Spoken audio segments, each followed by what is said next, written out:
Assalamu alaykum muhtaram televizorchilar. Ko'rayotganinglar Erkin Asiya radiosi to'g'ri televiziyasining haftalık xabarlar programmasi.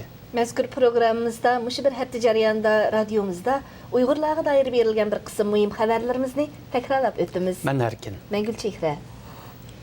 Xitoy qurolli kuchlarining Baydagi ko'mirkan hujumchilarini izlash operatsiyasi 40 kundan oshgan.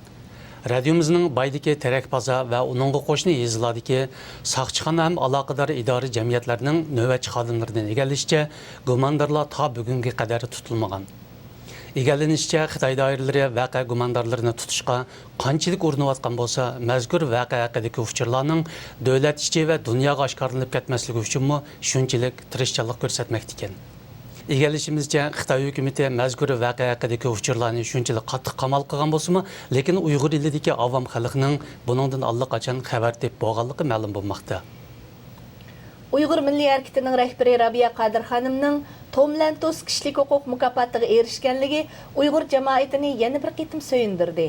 27-oktyabr kuni Amerikadagi Tomlantos kishilik huquq va adolat fondi Rabiya Qadir xonimning boshqa 2 nafar ayol faoliyatchilar bilan birga 2015-yil Tomlantos kishilik huquq mukofotiga erishganligini e'lon qildi. Uyg'ur faoliyatchilar bu mukofotning Rabiya xonimiga berilishi uning Uyg'ur da'vosi uchun elib borgan kurashlari va to'lagan badallarining e'tirof qilinishi bo'lib qolmay, balki yana Uyg'ur masalasining xalqaroga to'nilishida zo'r ahamiyatga ega deb qaramoqda. 25-oktyabr turmadagi Uyg'ur ziyolisi Ilhom To'xtining tug'ilgan kuni. Dunyoning har qaysi joylaridagi Uyg'urlar xalqaro kishilik huquq tashkilotlari erkinlikni himoya qiluvchi shaxslar Xitoy turmasiga umrlik qamalgan Ilhom To'xtining tug'ilgan kunini har xil usullar bilan xotirladi. Egallanishicha, ular Ilhom To'xtiga atab Urumchidagi turma adresiga tug'ilgan kuni kartasi avatgan yoki Xitoy hukumatini Ilhom To'xtini qo'yib berishga chaqiriq qilib bayonot e'lon qilgan.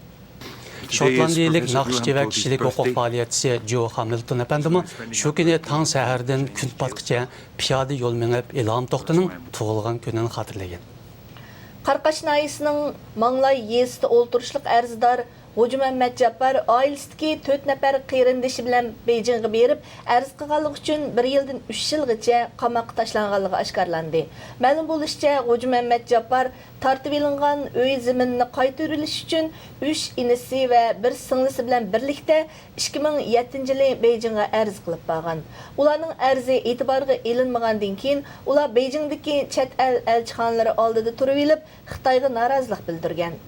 Ular yurtiga qaytib borgandan keyin yerlik doiralar tarafidan tutqun qilinib, qamoqqa hukm qilingan. Aloqador kent sekretarimi Hoji Muhammad oilasidagi 4 qarindoshning 1 yildan 3 yilgacha qamoqda yetib chiqqanligini dalilladi. Bu yil Uyg'ur elidagi paxtakor dehqonlarining og'ir ziyonga duch kelganligi ma'lum bo'ldi. Tabiiy ofat va boshqa turli sabablar tufaylidan bu yil Uyg'ur elidagi kevazliklarning mobishi mahsuloti ilgiriki yillarga qaraganda xeyli tuvallab ketgan. Xitoy şirketlerining paxta setib olish bahosi ilgiriki yillardan tushib ketgan. Ma'lumki, Uyg'ur diyori Xitoy miqyosidagi eng chong paxta ishlab chiqarish rayoni bo'lib hisoblanadi. O'tgan yil Uyg'ur elining paxta ishlab chiqarish miqdori butun Xitoydagi paxta ishlab chiqarish umumiy miqdorining 60%dan ko'pragini egallagan. Radiomizning naq maydondan ahvol egallashicha, Uyg'ur paxtakor dehqonlarining og'ir iqtisodiy ziyonga bo'lgan andisi borgan sari oshmoqda ekan. Ma'lum bo'lishicha, yaqinda Urumchi shahridagi simvollik qurilishlarning biri bo'lgan Ittifoq teatrxonasi chekilgan. Bu xabar tarqatilgandan keyin Uyg'ur eli va chet ellardagi Uyg'ur jamoati ijtimoiy taratqularda jiddiy inkas qaytirib, o'zlarining andishisini ifodalagan. Ittifoq teatrxonasi 1964-yili selingan ommaviy madaniyat binosi bo'lib, Urumchi shahrining Uyg'urlar markazlik o'ltiraqlashgan Do'nko'rik bozoridan o'rin olgan. Kuzatuvchilar bundaq bir simvollik xarakterga ega madaniyat qurilishining chekib etilishi Uyg'ur jamoatining qalbidagi milliy madaniyat muhitiga bo'lgan kuchlik rishtisiga zarba beradi deb hisoblamoqda. Muhtaram televizorchilar, yuqorida Erkin Asiya radiosi to'g'ri televiziyasining haftalık xabarlar programmasini ko'rdinglar. Kelar hafta ko'rishaylik. Xayr xo'sh. Xayr xo'sh.